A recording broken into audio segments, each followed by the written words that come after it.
Um, the first question that I'd like to pose to you before we get going, so before I move over to across to Steve to introduce himself and tell a few stories. The question that I'd like you to answer in chat, just so we can start to frame today, is what are you hoping to get out of today's session? So could you just consider that and put your answer in chat? So there's going to be that first question that we want to have a little look at, and then we'll revisit some of the things that you put in that first answer a little later this afternoon. So that first one, what are you hoping to get out of the session? And without further ado, I'm going to pass over to Steve, who's going to provide us a brief intro to MI and then share the first story, and then we'll come across to Hugh, who will follow up with a couple of more stories. So Steve, welcome.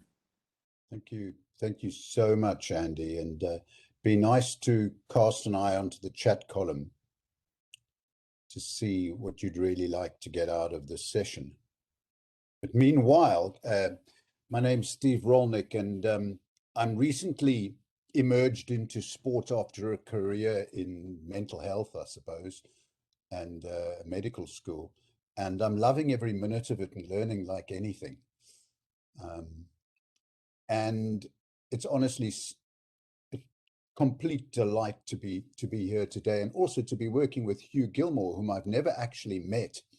And yet I suspect Hugh and I both share this conviction that there's a beautiful synergy between motivational interviewing and coaching. And I hope that that synergy sits in your heart strongly by the end of this session. Motivational interviewing, what can I say if I summarize like 30, 40 years of my life in one sentence? One thing that has happened is that I tend to see it a lot simpler than I used to, which might not be a good thing. But it's essentially quite a disciplined way of helping people to say for themselves why and how they might change.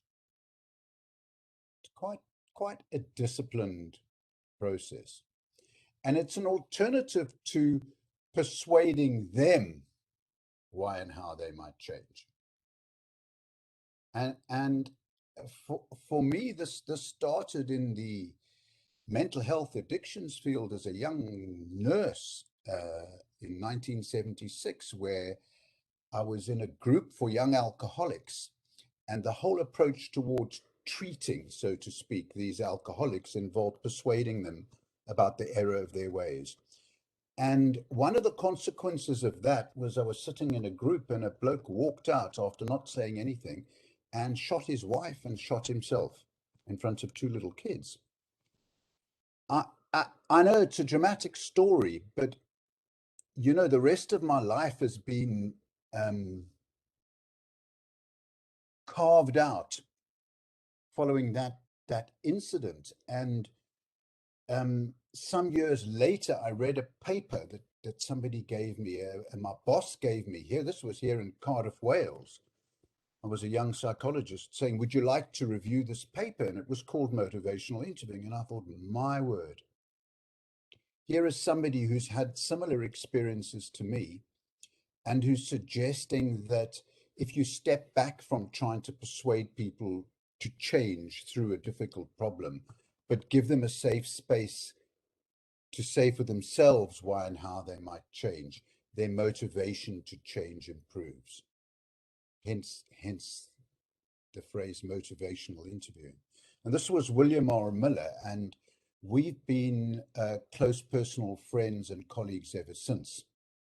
And I retired in 2013 and launched myself into the worlds of schools and sport because it's what I was most interested in. And I'm still learning fast in the world of sport. And I wrote a book in each of those two areas. And the aim of this session today, I think, is just to shower you with stories and impressions and a little bit of content in the hope that I think I'm speaking for Hugh, but he'll confirm this himself, that you are inspired to take seriously how you speak to people, because everything you say has an impact for better or worse. And Hugh and I will illustrate this one way of speaking to people, and it's not the only way or the best way, but you'll hear from the passion with which we speak that we know it to be a deeply humane and powerful way of speaking to people. How's that, Hugh? Is that an okay by way of an introduction before I tell a story? That's perfect. Like the way you brought that together. So please, I'm excited to hear your story. All right. So, there are clear and familiar links between motivational interviewing on the one hand and coaching or guiding on the other. And you'll recognize that. And really, motivational interviewing is an extension of a guiding or coaching style with, as I said right at the beginning, a very disciplined focus on how you speak to people, the skills you use, and sharp attention to the impact of what you say on their response. Okay. And this involves both a style, which I've described as being similar to that of a guide, as well as a set of skills or techniques.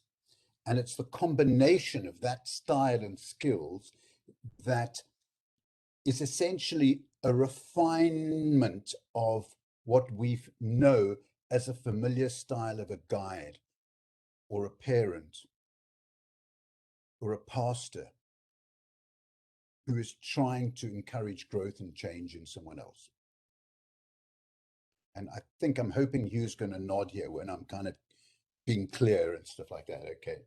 But it isn't the only way of encouraging change in people. And so this symposium is like a call to be flexible and to sharpen up your guiding style. Okay. Now, the story that I'm going to tell is this. Despite the relevance and significance and impact of encouraging others to tell you why and how they might change, there are definitely times when you want to step in and give people feedback or even advice. And these two ways of being, if you like, don't have to be in contrast to each other. I say that because we've been working for quite a couple of decades on how you can integrate them. In other words, how can you give someone feedback and advice in such a way that it empowers them? Because that's in motivational interviewing what we're trying to achieve. And we came up with a simple framework called ask, offer, ask, to embrace a style and techniques for giving someone feedback or advice. In essence, instead of jumping in and if you like, lifting a lid on people's head and stuffing the feedback or advice in it and putting the lid back on and hoping that they will have got it, which we know is widespread in sport and in education and at home and in healthcare and in mental health. It's probably the most widespread affliction that governs social interaction as far as I can see. I say that as a patient. I've had plenty of it. Instead of taking that approach to giving someone feedback or advice, the ask, offer, ask framework allows you to do the following. And I believe Andy might have distributed a little paper that I wrote about that to you. So do take a look at that because it describes what I'm saying in a bit more detail. First of all, ask people what they know or would like to know. Not only does that help with engagement, but it helps you understand what is it that's missing for them that would be helpful to them. Then when you offer, you don't impose, dump, coerce, persuade. you offer, and an offering is something like a hand going out, and they are welcome to take it or leave it.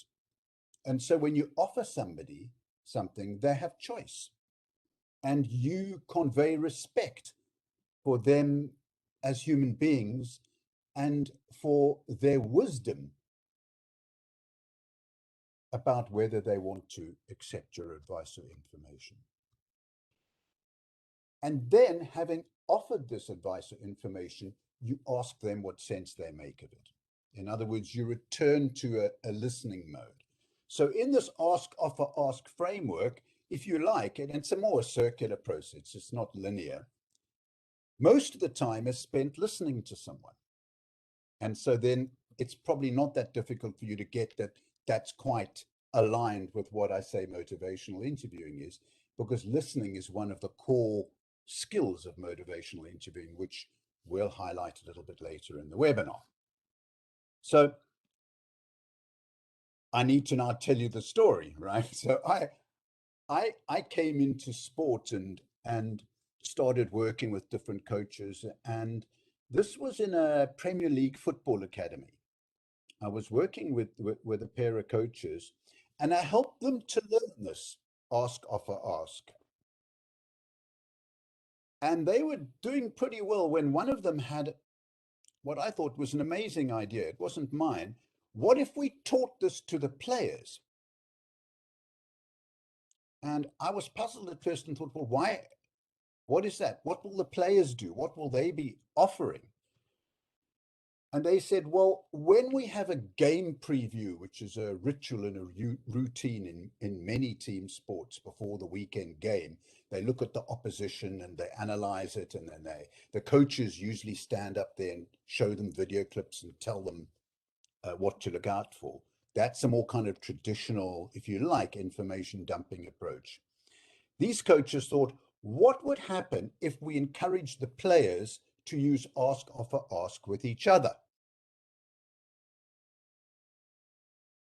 On the underlying assumption that the more the players in general learn to say what they think and feel in a safe space, and the more that conversation is about change, the more likely they will be to change, which is a synergistic a process with what we know good coaching to be about. It's far better if the athletes say why and how they want to change than if we do. And just a few weeks ago, I walked into the academy to observe the following. It was a game preview, sure enough. 2 players had been identified to work together and to present the preview. They'd studied videotapes of Liverpool. They came down to the front and they said to their teammates, we're going to play Liverpool tomorrow and we've got some clips to show you about what Liverpool are like when they're in possession. What do you most like to know about this? The ask. And they did their best to involve the players in a discussion about what happens when Liverpool are in high press, or whatever the jargon term is. I don't get it really. And there was a bit of discussion about it. And they said, we'll see what you notice about this video clip. Click.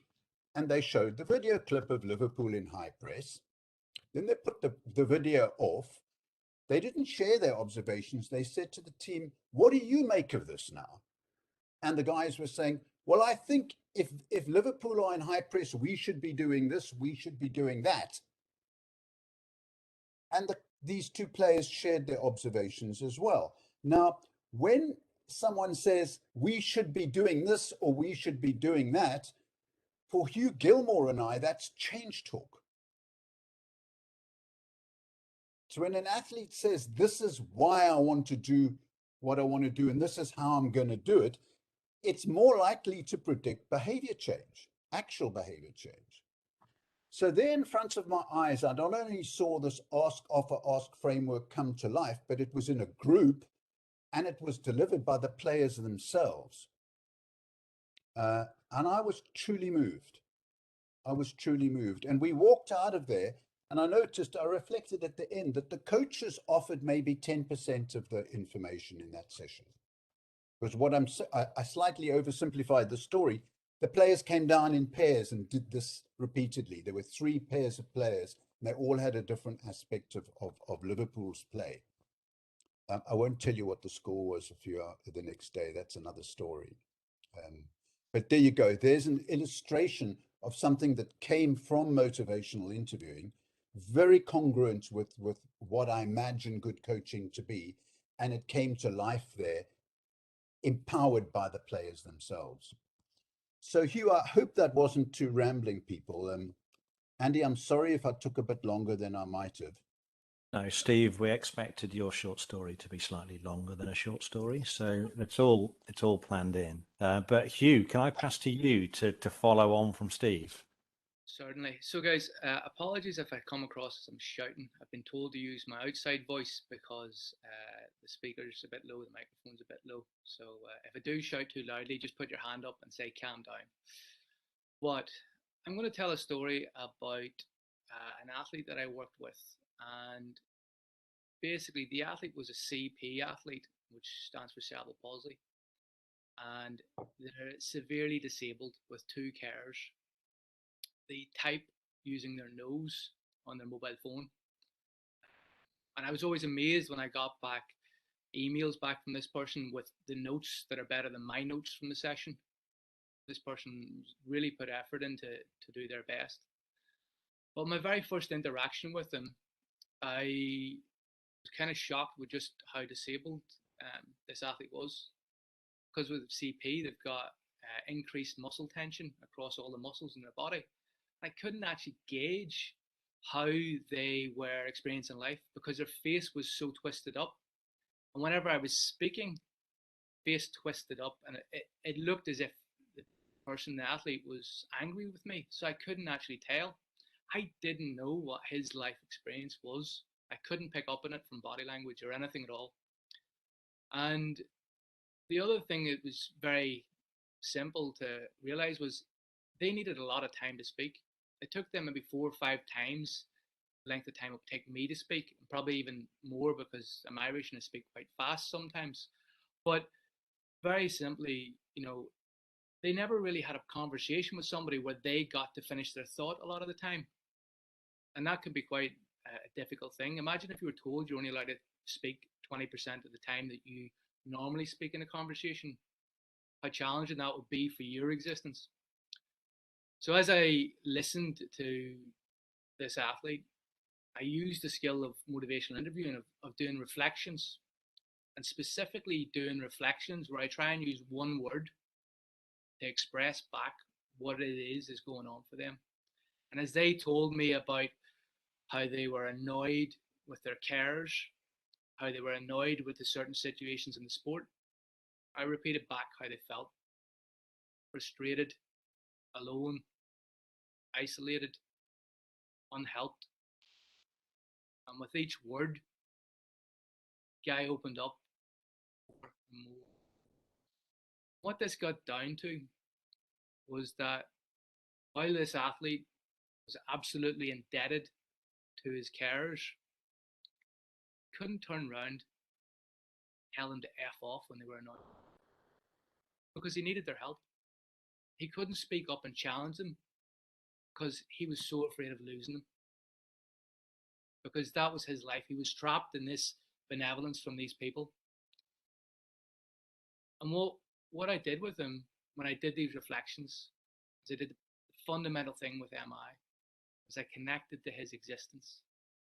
So whenever you connect with somebody's existence, you see them as they are without judgment. You understand them and accept them. And I told him it was all right if he wanted to tell me to F off too. So that that made him feel a little bit welcome, But what we got down to was we needed to find a way for him to vent out his frustration. And as a result, turns out there's a very good thing for this. It's called Twitter. So I got him to set up a fake Twitter account, and he does his 140 characters vents of the frustrations of the day and into Twitter, an anonymous account, to offload his stress and frustration that he experiences in the world, being somebody with a very severe disability. And over time, we manipulated this and looked to introduce stoicism into that, and how he actually uses that to reframe the situation and cope. But for me, that was the big thing. Walking in as a psych, not knowing how to connect or relate to this athlete, but actually just having to do it one word at a time and letting them get what they need to say out. So I think if I was going to say one thing, whenever you connect with someone, it lets them know they're alive. Because you wouldn't know you're alive right now if everyone ignored you. You think you're a walking ghost. So for me, that's why MI is quite powerful. It allows you to connect. I'm going to be greedy. I'm going to tell 2 stories. So another story I have is working with sport building a culture, and it's got quite recognized for how good the culture was. Big issue was the culture came from a problem of bullying, and this was another Paralympic athlete, and they were short stature. For those who don't know what that means they had dwarfism. And as you can imagine, somebody with dwarfism stands out. Some of my athletes have had people stop and video them just because they look so different.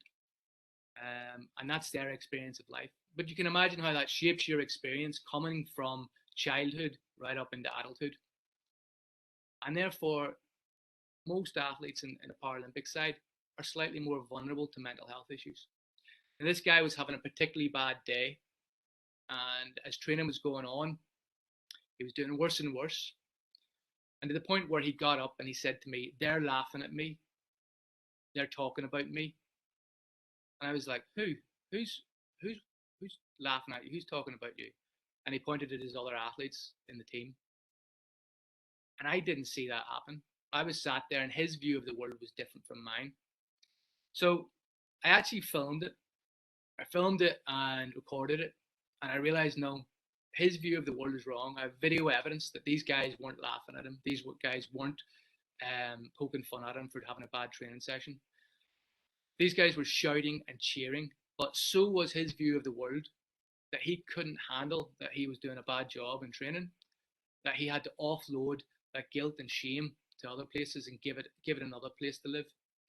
But then we as a team realized, how do we control for a situation where one athlete with a perception that might not be true goes to the press and says, "I'm being bullied, this is what happened"? I mean, this happens in sport all the time. How do we deal with bad things and bad occurrences? So what we did is we took MI and we took that into the room with all the athletes. And we said, right, guys, this is your sport. We work for you. How do you want to deal with things going forward? These are certain things that people might experience on the program. They might experience feedback they don't agree with. What's the best way for an athlete to deal with this? What would you tell another athlete to do if they were new in the program and they didn't agree with the feedback they got? And over time, all the problems that we face in sport, the disagreements, which are normal, the different views and the clashing, fleshed out in this process of offering the problem, asking for a proposed solution, agreeing the proposed solution in the group, reflecting back the experiences of people that they've had in those scenarios. And then over time, we ended up with quite a very robust culture where people know what they do. They also know their responsibilities of, while you might be given feedback that's not right at times, you also know your responsibility to push back if you feel that feedback's wrong. And everybody pulls together. And you know what? I'd like to hold up my hands and say I've never been pulled up for doing something wrong. But I had a coach pull me up and say, "Hugh, down at the lunchtime there, you said that didn't come across well to me. I felt as if you were disrespecting me." And I had to hold my hands up and apologize. In the same way, everyone in that team goes around pulling up each other. We know where the lines are, and we know how to talk about the lines in a non-confrontational way, where we try to understand and connect back what those people are experiencing. And that process, allowing us to have frank and honest conversations to build a strong culture, it was done just using MI, but in a group setting. That was the mechanism for change. MI in a group setting. We walk in with a bucket of problems and we sit down and we talk about them. So that to me is the big power of MI and why it's such a beneficial thing in elite sport. So thank you both, Steve and Hugh, just for sharing a little bit of the worlds that you work in, the way that you've explored using the style and the techniques of motivational interviewing. Now, the question I've posed in chat is, what are you connecting with so far? So we've offered some of Steve's and Hugh's thoughts and stories there. We're going to offer something again quite shortly, but I really just want to just get your view. Actually, you know, what is it that you've heard so far? What is it that even linked to your previous questions? I know Laurie picked up on Steve's use of the word synergy in that first little intro around what is motivational interviewing, but what's connecting so far? And as people type, have I got anybody? If I switch back to full grid view, anybody want to just raise a hand or just say, actually, this is something that's definitely connecting in with me now? So we've got someone talking that's not me, as everybody else types. I need to see a hand or a smile or something for someone to jump in with a connection. Anybody? I'm Marianne? happy if no one else does. Marianne, your connection's not brilliant. So I'm going to go to Finton first. Finton, you there?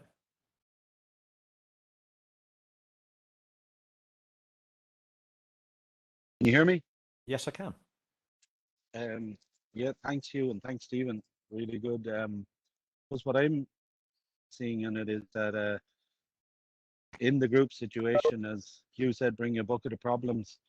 It helps discover the uncomfortable truths, and using MI to discover what are uncomfortable, raise the awareness, and then the conflict that arises after that can be task rather than personal, and help to deal with conflict. That's what I'm connecting with. Thank you. Good to see you. Good to you.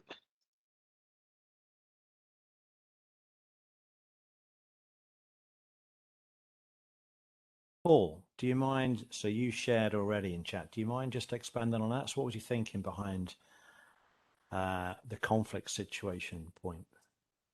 Well, I think it goes back to the piece whereby about how people are actually maybe viewing a particular situation, which may be causing angst or anger, or it may be that there's conflict between maybe a couple of individuals, and then it's really trying to understand how that may be able to help by disentangling some of that and actually getting an understanding from, you know, multiple parties, really. Does that make sense? And was that particularly, so one of the bits that we wanted, or when we talked about which stories to share, the use of MI skills in group settings? I think sometimes people might think it is just, you know, it's a conversation, it's a one-to-one conversational piece, whereas both Hugh and Steve are sharing how it can be used really effectively in group scenarios as well. Steve, Hugh, do you want to jump in on that at all?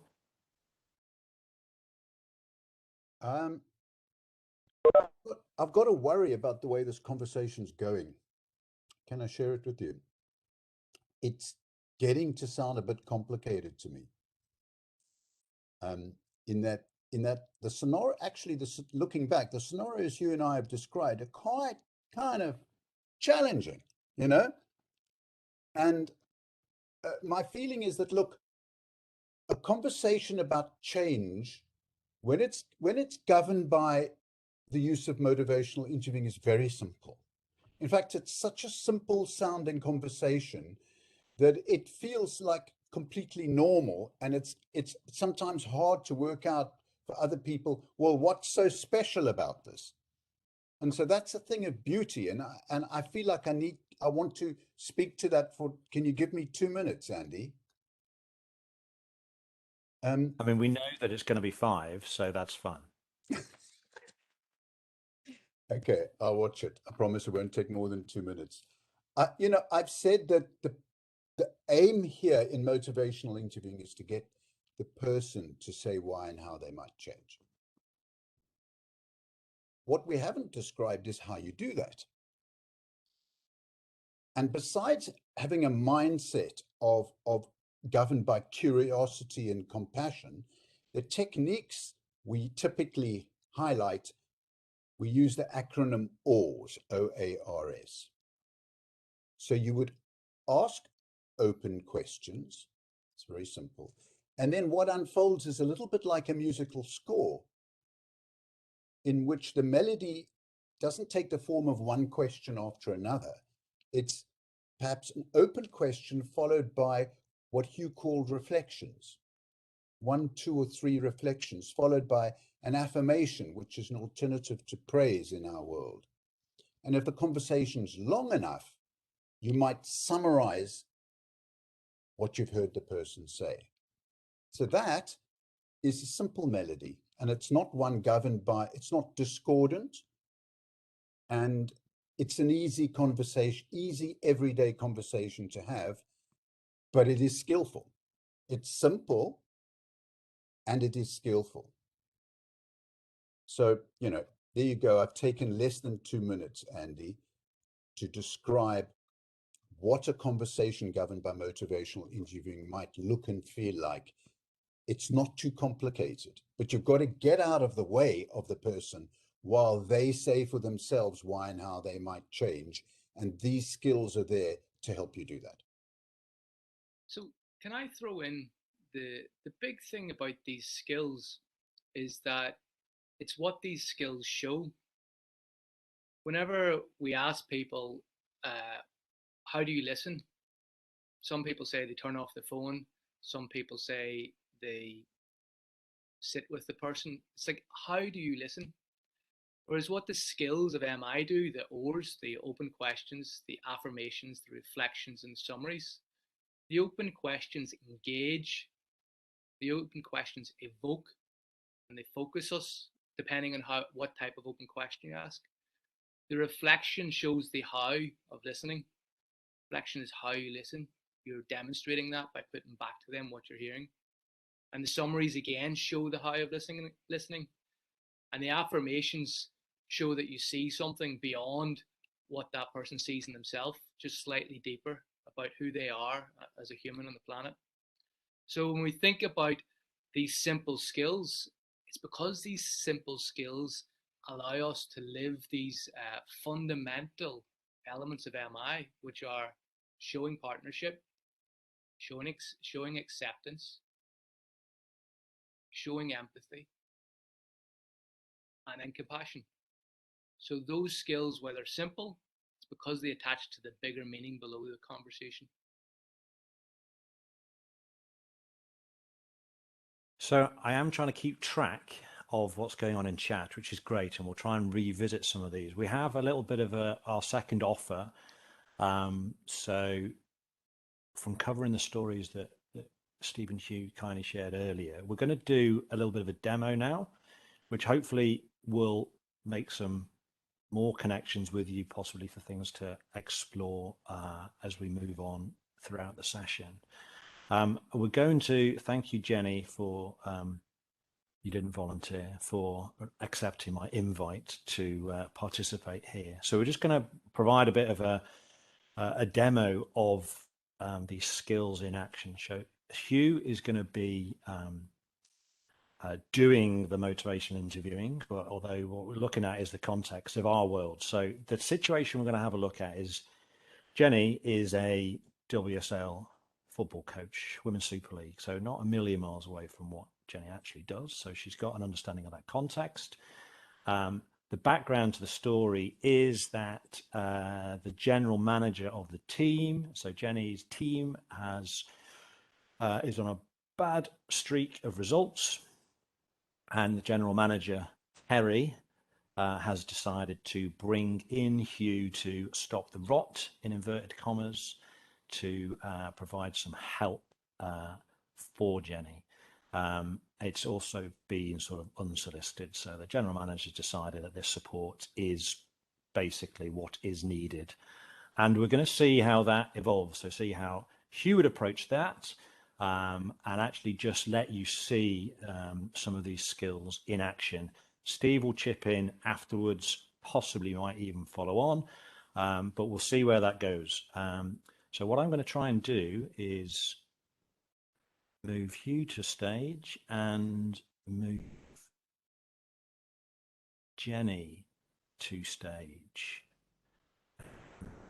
So you should see those of you. If I could just ask, whilst we do this bit, could everybody else just turn their camera off so you can just be focused on Hugh and Jenny as the two people in this conversation? Okay. Hugh, do you want to be the start of this?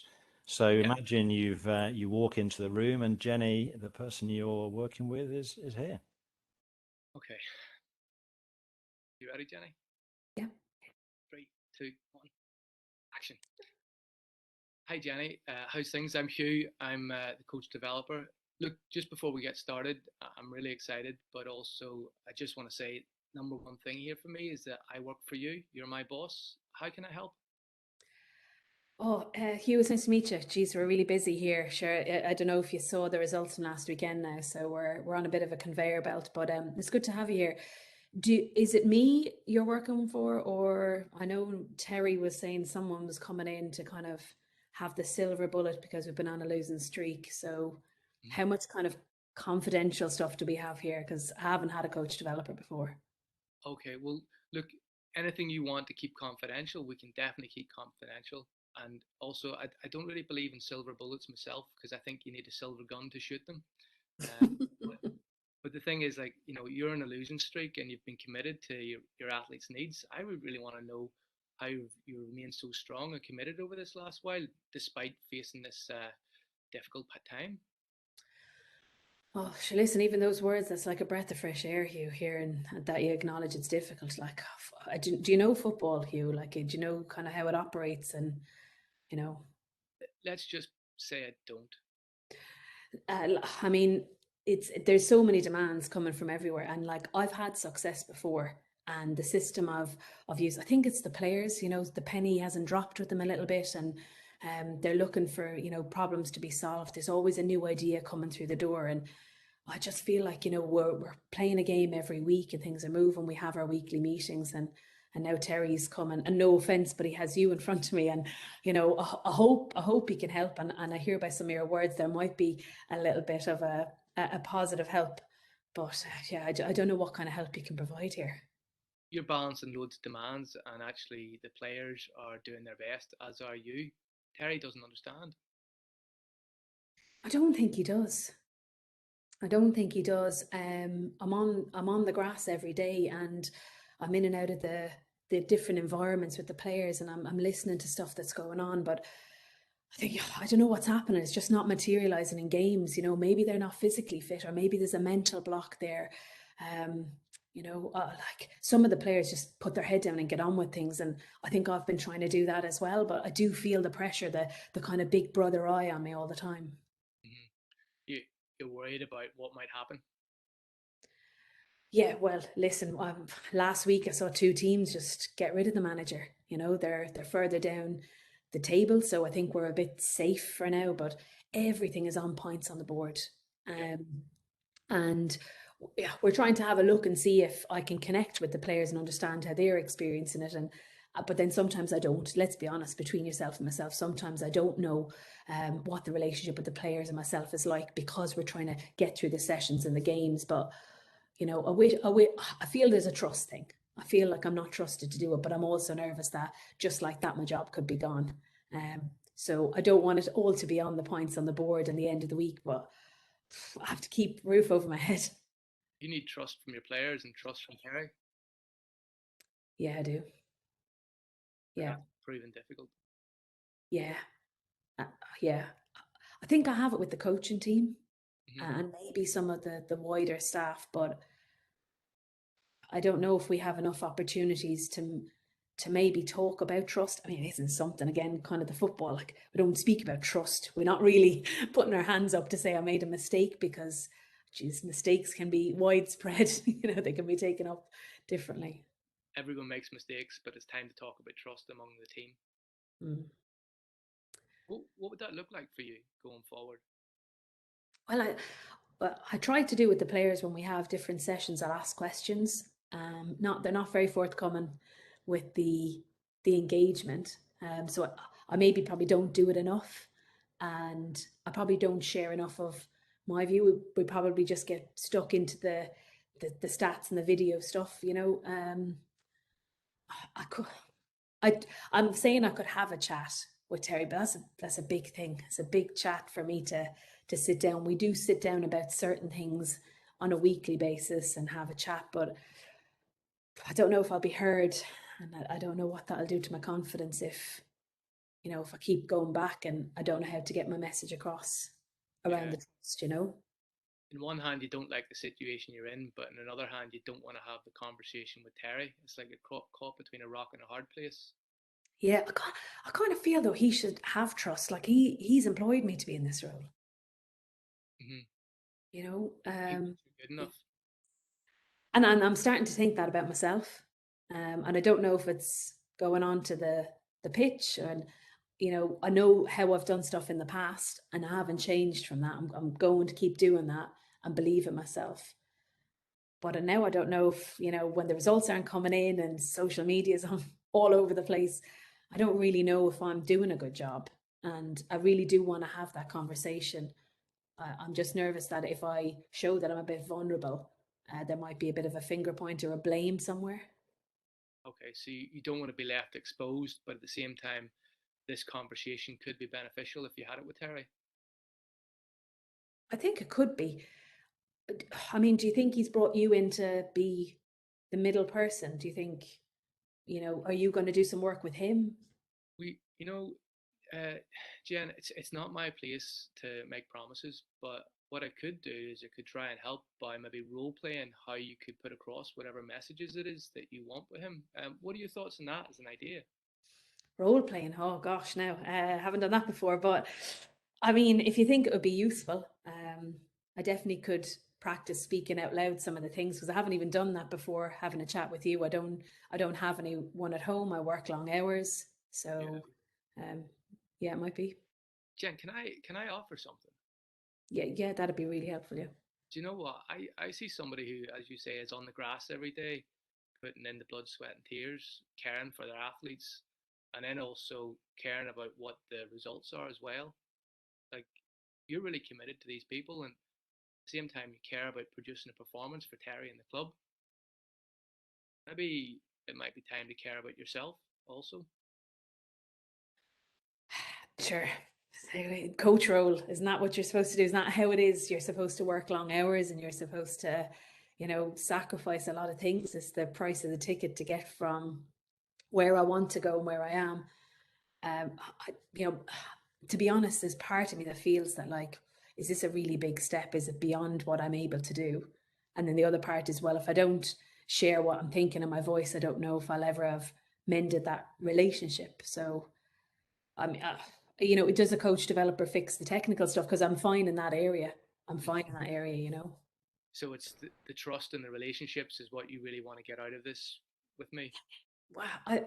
I mean, if Terry feels that you came in for a reason, then I mean, if I'm seen to be working with you and he's happy, then I'm okay, and I can motor on. And I'm sure once the players get the idea of what we're doing, things will start to iron out a little bit, and we'll have the wins. So basically what you're saying is you don't need me to do anything other than just keep the heat off your back. Yeah, for now. I think that will be helpful. Can I ask a question? Yeah. If you face this issue in another club in your future career, you know, after you go on and get signed for twice as much as you're worth now because of your success, do you like to have the skills to be able to voice your opinion to the manager? I'm always looking to have more skills, you know, more ways of managing things. I just don't know if I'll meet another character like this. So, you know, if I just can do more work on the grass and I can just keep putting my head down, finding different ways to deliver the message to the players, and the message drops and they win, I think he'll back off a little bit. Yeah, I mean, I would like to understand what's happening here. Where do we find the time to do it? Like, how often do I get to have an interaction with you? Well, how often would you like to have an interaction with me? Would you come in every day now, or is that too much to ask? Well, let's just say I can go and ask Terry and see what he says to that, and I'll push for as much as you want. I mean, I think if you were in a couple of times a week at least, then we get a chance to see the bigger picture, and actually maybe there's something I'm missing, but I think I've exhausted all avenues, you know. You've exhausted all avenues, but you're willing to try bringing me in to help support you. Yeah, I'll do anything if we can either mend the relationship or you see something eventually that I've missed, you know, be open to having that conversation as long as it's confidential, because, you know, if I wave a flag to say something's wrong, I don't want to be seen that I can't do my job. Well, you need to trust me, and I won't be sharing anything that you don't want me to share. But can I just ask one last question before we wrap up? Yeah. I want to know, hypothetically, what would need to happen, or what would it look like if you had that conversation with Terry and it went really well? Can you describe that to me? Just tell me what you would say. So good question. I think I'd probably just feel like we could work together as a team. I'd feel like I could bounce more ideas off him. He has really high expectations, and I maybe could get clarity on what they are, or how far off I am of them. Or, you know, I don't think it's me, but maybe there's something I'm missing and he's seeing, and because we can't connect, I'm not able to really see the bigger picture. You know, I'm on that conveyor belt every week. So yeah, it would just be great to have that kind of environment where we could connect a little bit more and enjoy each other's company. And as I said, there would be trust there, so I could be a little bit more honest. Yeah. You know what's really interesting to me is both you and Terry want the best for the club and for the rest of the team. So I think maybe we could chat about this next time. Would that be okay with you? Yeah, I really appreciate that. Thanks. That'd be great. It's been nice to meet somebody who's so passionate about the players. Thanks for your time, Hugh. I look forward to hearing whether we can get in on a regular basis to have a conversation. So thank you both for playing those roles. I'm glad that we suggested a role play within a role play. That was really nice nesting of things there. Steve, I'm going to come to you for just your reflections, just listening to the conversation there. It's really, you've recorded this, Andy. Yes. Okay. I mean, with Jen and Hugh's permission, I'd be very interested in transcripts of that conversation. And I'd be happy to produce the transcript, because it's full of nuggets, of golden nuggets. Jen, given a starting point where you were pretty hesitant and worried, and we might have even labeled you as a resistant person, how did you feel? Am I in character or out of character? Let's say out of character, looking back at that. So you yeah. I think having experienced it and witnessed it about the appointment of coach developers, it was I could really relate to what we were going to role play. And once Hugh came in with I can filter stuff for you, or I not filter, but we can have trust within a certain space, and this I'm here for you. That message from the offset just made me sit back a little bit. And then, you know, the kind words that he was padding up the either the summary with, or the affirmations that were there, they also put me at ease, and they didn't feel false. So he got the right level to be able to go, oh gosh, I haven't heard that in a while. You know, that kind of nice feeling, that affirming that I was doing a good job in a space, even though he didn't know who I was. So it was a good experience for you. Yeah. Even within the role play of me being able to think about the calmness in his tone, calming me down with topics that could roil me up a little bit or get me more animated, just as his, you know, kind of poise, and then the words to affirm and the open question, the asking permission and waiting for me to say yes before he continued, like where we've, again, previously, and probably I've done myself, to say, can I ask a question? Okay, and I'd continue before they'd say yes. So yeah, those things were really interesting to pick up within me playing that role. Yeah, I mean, I will pick up on some of the skills, but you're actually highlighting his calming presence, his calming and authentic presence, calming, helpful, and authentic presence, I guess. Yes. Yeah. Yeah, absolutely. Yeah. And Andy's indicated to us that you haven't got long with us. If I don't misunderstand you, you have to go in 5 minutes, and I want you to leave space for anybody else to ask Jen questions before we move on with deconstructing this. Please feel free to chat to Jen if you want to. Otherwise, I'm going to continue. Okay. Can I ask a question, Jen? Yeah. Was there any point in the conversation where you felt a little bit hesitant, nervous?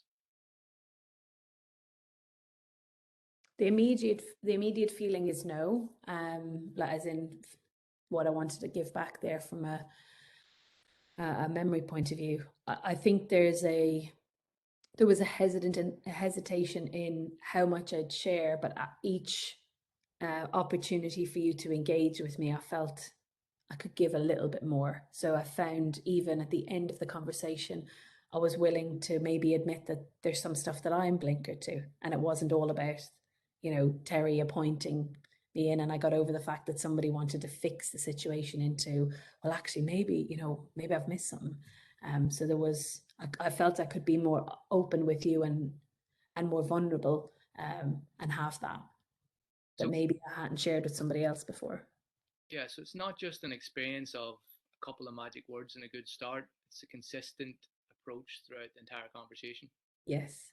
And that you stayed consistent, and even adding in the blood, sweat and tears. So a little bit of you coming back out in that and adding that onto my words. So I could hear that you were listening to me, but then you'd add a little bit of you, which is getting to know you a little bit through that you could kind of understand me a little bit more, as well as summarizing what I'd said. Yeah, I was continuing your paragraph. That's it. Yeah. Now, I'm just going to ask one other question.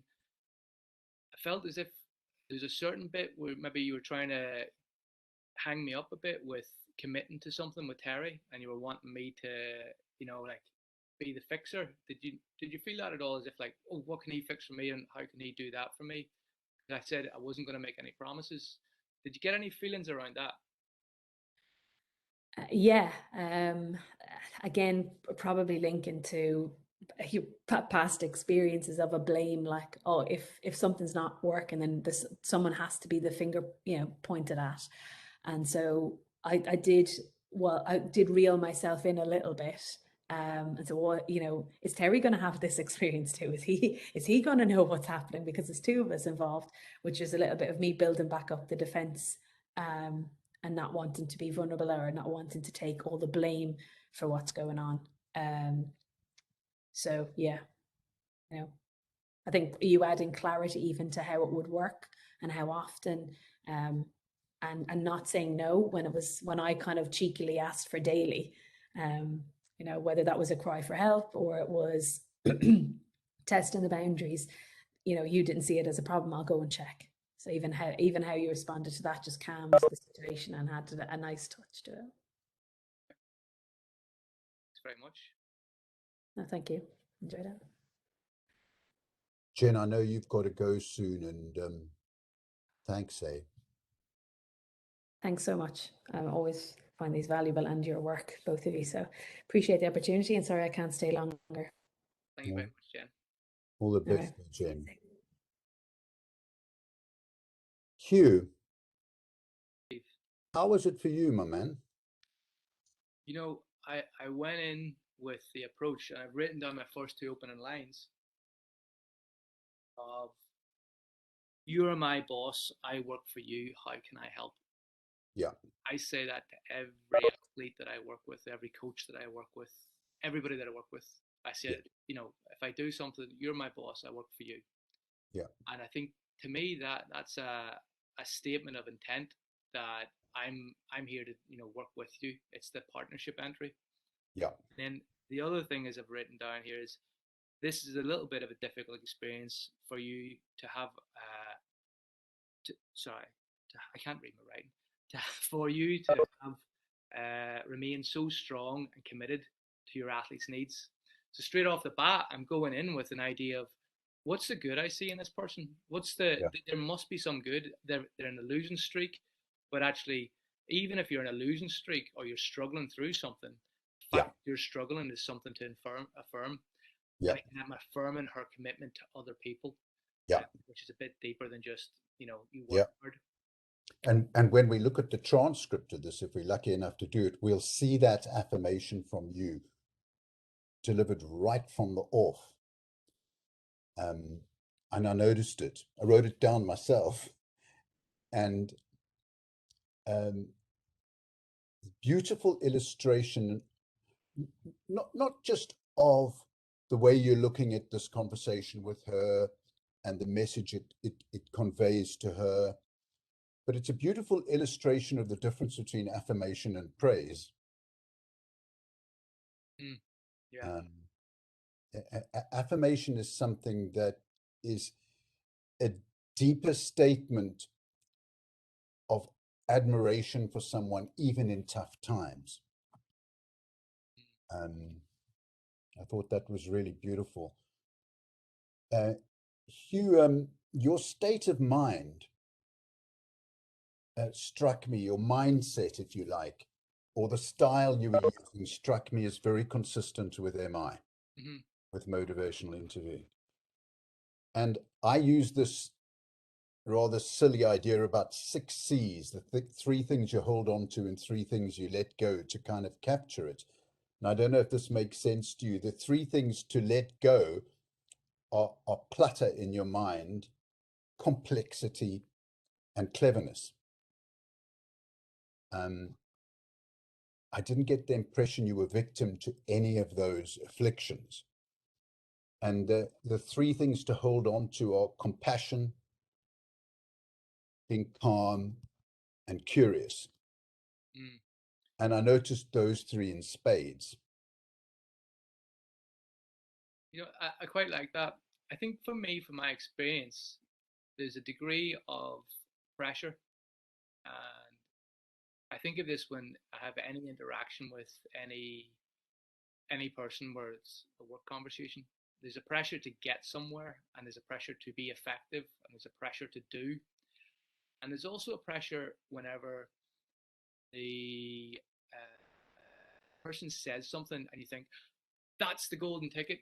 She's mentioned go and speak to Terry. Let's talk about that. I think this is the freeing thing about MI is those 6 C's, is the fact that I can remain calm, the fact that I can be curious about everything and not curious about what I think is the right way to fix the problem. Because it's very often that we end up, rushing in with whatever tools we have, trying to fix things and not realizing we might have the wrong tool. And that's MI frees me up from being a problem solver to a problem understander. Yeah. Got it. Yeah. I must say, Hugh, I found the conversation sounded like a normal, warm, and humane conversation between 2 people. Two things struck me most strongly besides your mindset. One was the forward-looking nature of the conversation. It wasn't just that you were having a chat and going round in circles and connecting with this person. It's like you had if you think about the difference between an eagle and a mouse, the eagle's looking at where the conversation's going and the mouse is reacting moment to moment. Your eagle was looking at change and improvement. And if we look at the open questions, you were asking things like, what would that look like to you? It's about the future. So that disciplined focus on change and the use of open questions to open up the conversation about change is a hallmark of skillfulness and the essence of motivational interviewing. So I just thought I'd highlight that. And most of your open questions were about change. The second thing I noticed, and I wonder whether the others saw this as well, was the musicality in the proportion of open questions to reflections. And I went through a period where I was counting them, a little bit like an annotated musical score. And your reflections to question ratio was roughly in the proportion of about 5 or 6 to 1. And so I think it's just the most beautiful illustration of both motivational interviewing and a constructive conversation, in that the fuel, the energy that was driving that conversation was technically in the use of reflections. So there was a few instances that I noticed where I maybe dwelled on some sustained talk and some negative talk, but then I think it was necessary to acknowledge that a little bit, maybe. Yeah. And not discount it, because, you know, that's their experience. But then there was a concerted effort for the future stuff.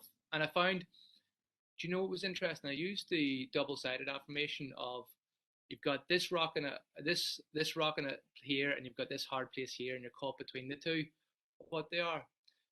And that was interesting because it could have actually given the the situation of hopelessness, of I can't do anything, either of those.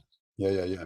What I was looking for was to try and see of, like, which of these would we need to tackle if we were moving forward, which would be the one that would produce the result down the line. And that's where, hypothetically, which is I think is a useful strategy, because you know what, hypothetically I could be prime minister and you could be president of USA, and we can live in this magical world and talk about it and work out the problem, but nobody's under any threat of having to take responsibility for the political upheavals that are going on. So, like, hypothetically, we can talk around things, and that frees us up to think about problems in a way that might be useful or illuminate an idea.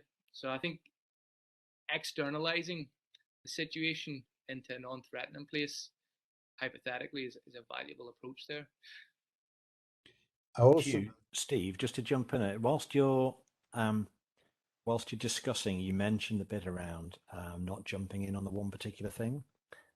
Gareth just picked up on that on a question. I wonder if you could just, how did you deal with that in that particular situation? So what's your sort of method in terms of acknowledging but not necessarily dealing? So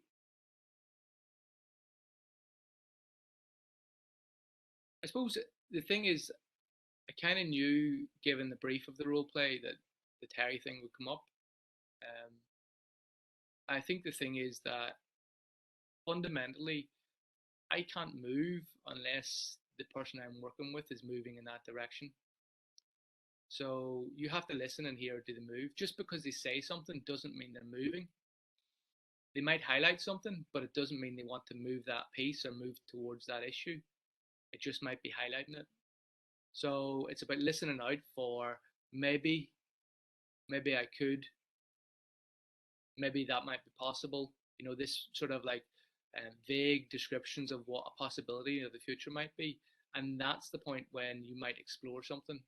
But if there isn't talk about, the change talk that we listen out for, which expresses something, then there's no point in moving that direction because you're forcing it.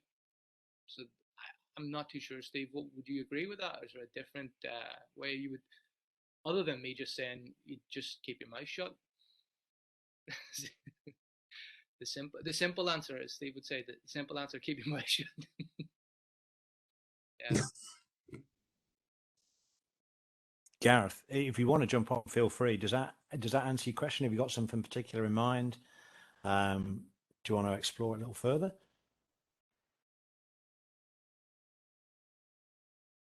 Are you there? I can see you now. You're on mute, Gareth.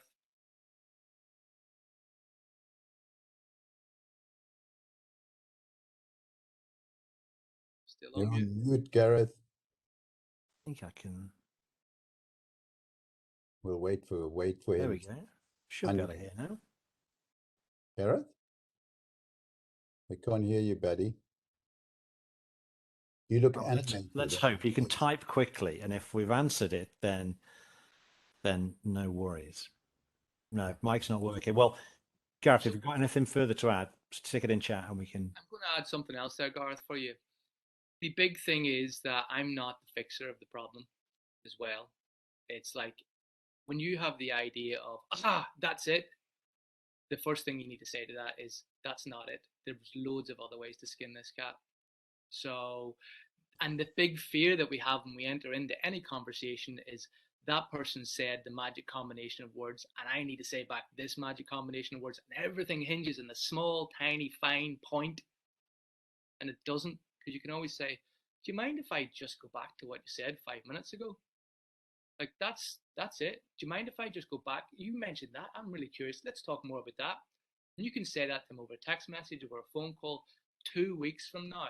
You know, you can actually listen to what they've said there, do no affirmations, and then come back next week and say, I had to think about that conversation, and here's all the wonderful things I thought about it. It's the timing is not important. The way you are is important. Beautiful. And I thought about this phrase about a deficit detective as being something we don't want to be when we're having a constructive conversation about change. You know, looking for deficits and we're the problem solvers, and we've got to go in and dive in and dig in and resolve deficits. So I feel there was an enormous restraint, sense of you had to restrain yourself, and there was a beautiful restraint in the way you conducted that conversation. Do you know, I think there's also an interesting feature is I felt under pressure at times, and coaches will do that. People will do this to you when they perceive you as some sort of expert, that can you do this for me? Can you do that for me? And can you solve X for me? And it's very important, I feel, that you don't overpromise, and it's better that you're genuine with them and look, we'll do our best and I'll take this action that I can take, but never promise a result. Yeah. And I think that for me was the big sense of restraint I had, because I thought there was a few roadblocks and hooks that Jenny threw at me that I thought, oh, that's dangerous. She's looking at me to be the savior here, and I can't be that. She has to change herself, and she has to adapt to the environment. Yeah. Can I, Steve? There's a question I want to ask, and it came in there from I can't remember who it was. It was about from Dan Simpson. I find a big difficulty in effective listening can be filtering the information being provided into what's relevant and what would be most impactful to follow up. Have you any thoughts on that, Steve? I don't know what the hell he's getting at. I said to put it in the note. And unfortunately, he's left, so we can't ask him. Okay. All right. So sorry, guys. The question's just too complicated for my brain. I wonder if I can, so I know I'll put it privately to you, Steve. I'm going to have to facilitate this last 15 minutes, although the conversation is brilliant. I know that having asked people for some themes to explore, I want to try and cover as many of them as we can. It definitely does link to the demo that we just did, though. So Beth, question about what happens when the offer is not accepted.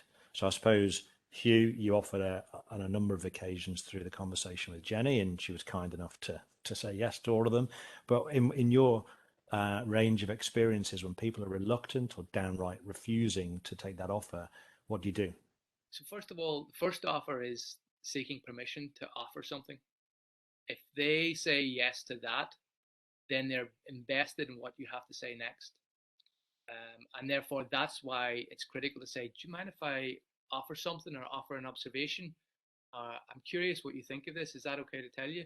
So it's like you need to softly foot in the door, get a yes to give permission to share. If you can't get that, then you're not going to get anywhere else. Nothing else matters. So that small foot in the door, that small wedge gives you permission to share, and then they're invested in what you have to share.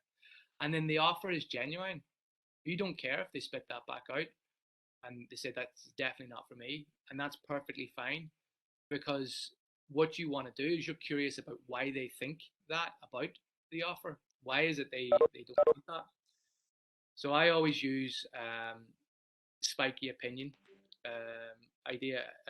Steve is ask, offer, ask, and I my approach is similar. It dumbs it down a bit. It's pot. If I've got a cactus, it comes in a pot, because if I give you a cactus, you're going to get hurt if it's not in a pot. And pot stands for POT, permission, opinions, thoughts. So permission, can I, may I, is it okay if I share this, share an observation, a concern? The opinion, spiky one, I think your breath is bad. Now, if I stop there and tell you that, we have a bit of an awkward confrontation. That's uncomfortable. It's a little bit of shame in the air. What does Hugh think of me? And I go, well, what are your thoughts on that? And say, well, you know, your sense of smell's up the left. I've brushed my teeth. So it's interesting, because even in difficult conversations, providing you're not attached to the opinion that you're offering, which you shouldn't be because you're non-judgmental, then it doesn't matter if they take it or not. It's about exploring around that. I mean, just a simple response like, which is a reflection, this doesn't make sense to you. Boom. That's 4 or 5 words. The person will then explain why. And that kind of begs the question, what will make sense to you? So all the time there is this conviction that there is power in the wisdom of the person in front of you to find a way ahead. I don't know if that's helpful. There's a good question there from Andy Outen. Hopefully I pronounced that wrong. Apologies if it didn't. Deficit detective is a don't. What would be the do? Yeah, I wish I could come up with the phrase, you know, the positive phrase. And oh, come on. I'll give it to you, Steve. It's a strength spy. It is something like that, you know. I don't think there's anything that trips off the tongue as well as deficit detective. But Andy, yeah, you know, I do kind of, for me, it makes sense to kind of think about lenses. And I find that metaphor useful. So you do need sometimes to have a deficit detective lens on as a coach. I mean, I noticed somebody said there was a climbing coach here. Well, I mean, you see someone reaching for something that's not going to work. I can understand a coach saying, whoa, you know, danger there.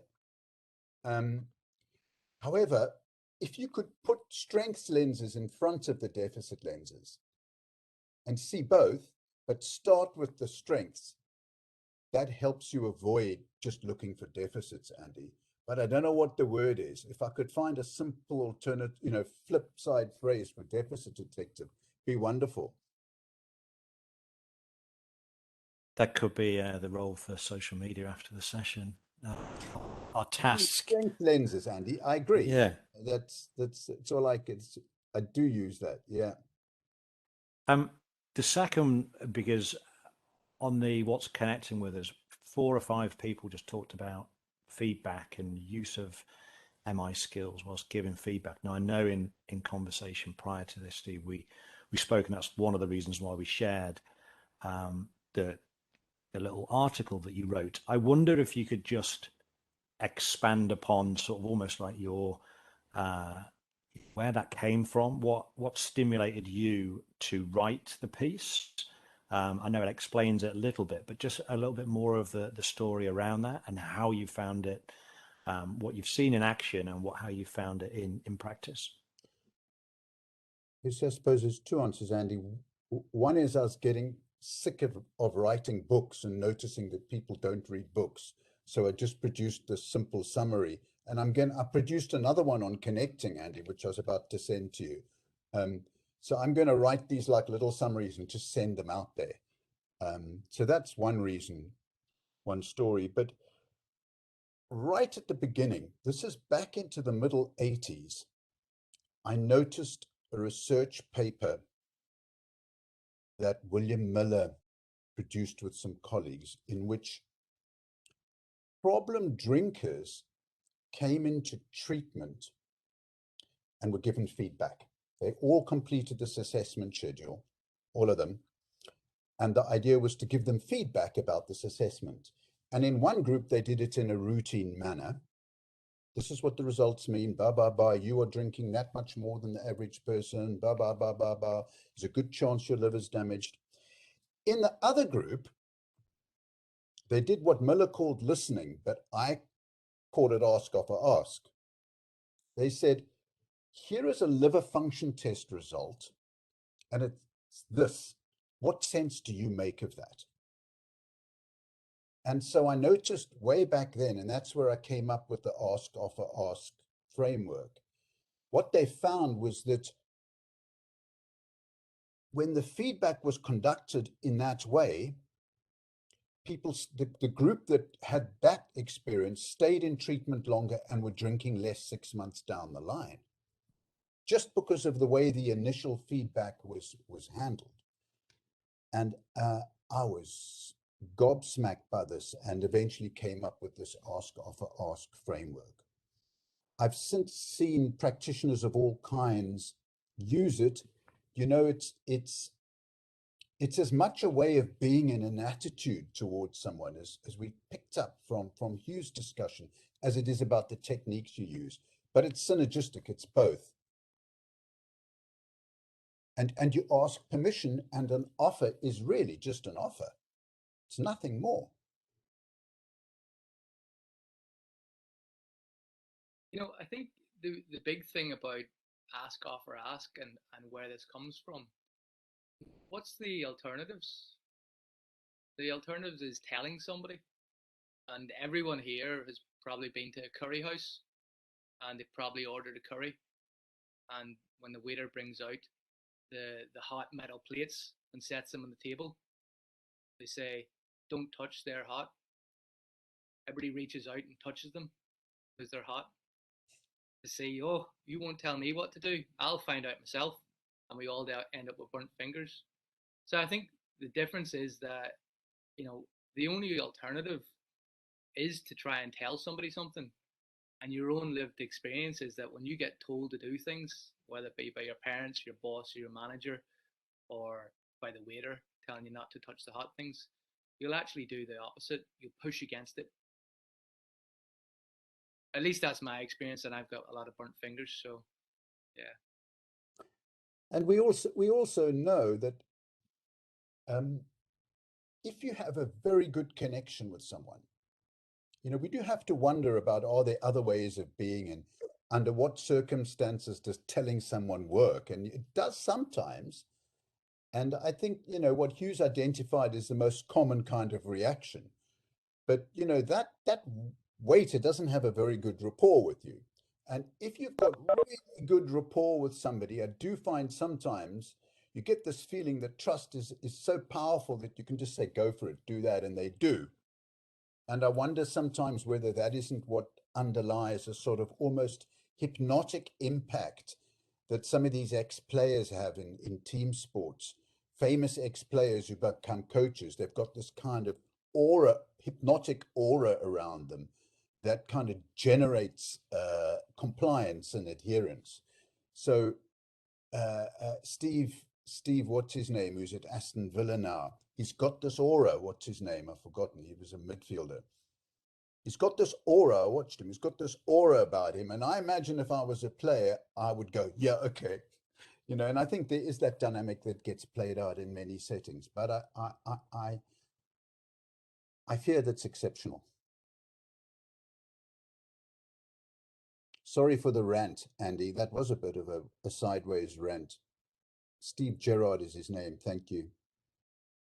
Yeah, Stevie G to us Liverpool fans. So is the aura from his playing days, certainly. But be careful, because I know players with just the same degree of success and aura who don't have players following them. Okay, and I think the difference is caring. I believe somebody like Steve Gerrard seriously cares about these people, and I've come across other very, you know, well-known players who don't exude that kind of attitude and who don't get the compliance. So I think caring is a big part of this. I think we're going off topic here a bit. Possibly, that's fine. We don't have long left. There's been a couple of questions coming in, Stuart and Lynn. So sort of almost next steps. How might people progress on with this work? Either recommended reading, courses? How might people just sort of progress under their own steam, as Lynn put it there in chat? What might your suggestions be in terms of that? What do you reckon, Hugh? I could do a shameless plug for my own services, but I won't, because that's the wrong thing to do. But what I will say is there's a podcast called Talking to Change with a guy called Glenn Hines. And that's a really lovely podcast. It explores MI from a whole range of different perspectives and uses and places. And that would be a good, easy listening approach. Yeah, that's a very good one. And I do a free podcast called MI and Beyond that has also got some fabulous people on it. So that's free. I think the transcript that Stuart Jolly refers to is a good idea. So Andy, if that's something we could do, I don't mind annotating the transcript and we get it round to the whole group. I don't mind doing the work. It's HINDS, Lynn. But that transcript this transcript of this exchange would be the most wonderful learning tool, really. And I'm tempted to say, Andy, if somebody can send it to me, get the transcript and send it to me, we could develop it into a learning tool. But there is a lot of learning materials out there that are free. If you look at the website, motivationalinterviewing.org, there's stuff there. If you look on YouTube, there's free stuff there. Some of the stuff on my website is free. Others you have to pay for. I don't want to promote my own stuff that's for sale. So, Steve, the action from me is I'll have a look at the quality of the WebEx transcription, but we've actually got someone doing some transcription for us on something else. So I'll utilize a little bit of her time.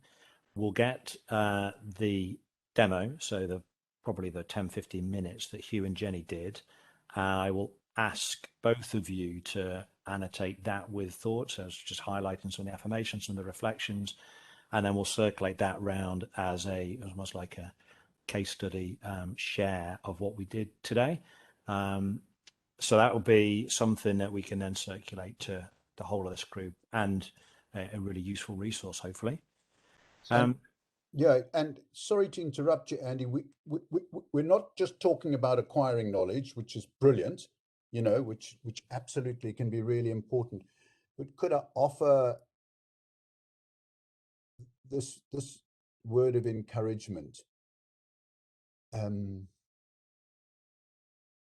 Be a bit like Hugh. Okay. In other words, when you're having conversations, just calm down, hold back, trust the person in front of you, look ahead to change with them, and learn from the way they are responding. And in that sense, you can keep learning all the time. I really like that. I think that's, for me, is the biggest thing that I teach people, is when somebody says yeah after you've said something, whatever you said before that was really valuable, because they just agreed with you. And that lets you know if you've hit the nail on the head. Can I just throw in as well, I think the biggest thing to do here is that it's actually getting coaching in it. And if you can't get coaching in it, what you can do is record what it is you've said, and record a conversation with somebody and listen back to it and think, was that good? Was that bad? What could I have said differently? That's one of the most powerful things that you can do to develop. But you all know that anyway, because you all do that with your coaching. As coach developers, you all work with video people. So you'll know this, the exact same thing for you to do is video yourself, those conversations, and record. Brilliant. As ever, I think I say this on most ones, as we sort of got past 2:10 and I realized we were rapidly running out of time. The joy of a conversation like this is how quickly it goes when we're covering some great ground, stimulating some fantastic questions and thoughts with the people on. Thank you so much for those that contributed with questions, but a massive thank you for Steve and Hugh for joining us today, and for sharing their thoughts, for Jenny earlier on for joining in, and thank you all for spending an hour and a half in our presence. It's been brilliant. We don't have another session in before Christmas. If I can just recall when the next session, when we're being joined by Harold Jarsch. So it is in January, and I'm just confirming what day it is. So 6th of January, sorry, February, 6th of January. It's another Thursday, 1 to 2:30 slot. So early in the new year, 6th of January, Harold Jarsch will be looking at sense making, some of the personal knowledge mastery bits. Hopefully people will find that really interesting. Get that in your diary.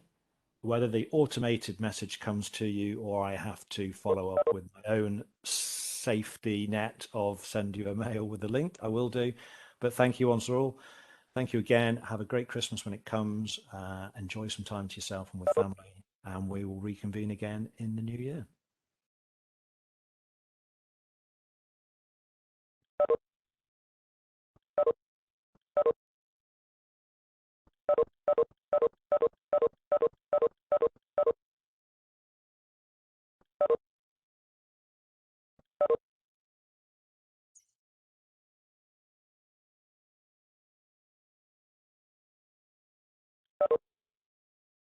Who's left?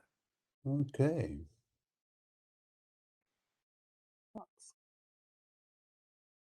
My ears. Although you then take them off, I get cold ears. I found myself leaving them on when it was snowing here. It's like, why are you wearing earphones? My wife was like, no, my ears are just nice and warm. Thank you both. I thought we covered loads and loads of really good ground. Yeah, thank you very much for the opportunity. It was wonderful. Hugh, that interview was just super. So good. I loved it. It was so rich, you know. Mm. It was so rich that, so my suggestion that we transcribe it wasn't made lightly. I just think it's like gold dust, that.